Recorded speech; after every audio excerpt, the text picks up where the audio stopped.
मु आपण माननकु गतकाली भी जो कथा कही आज भी कहूँ आमे निष्पत्ति अत्यंत त्वरित ढंग से नहीं कार्यानुष्ठान करिबारे कौनसी अवहेला करा जीव नाही।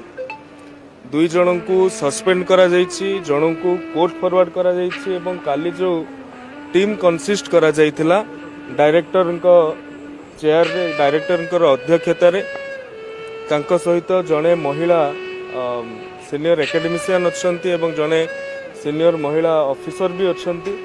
से माने आज सकाळु जाइकी बाहरी सारी भुवनेश्वर रु बोधवे पहुंची सारी थे बालेश्वर रे सेठी सरजमीन तदंत करिवे एवं जहाँ तांकर रिपोर्ट आसीबो सेही अनुसार जहाँ को टर्मिनेट करा जिबार थिबो आमे टर्मिनेट करिबा। जहाँ उपरे क्रिमिनल एक्शन जो भली भाव में निया जिबार थिबो ताहाकू निया जिबो।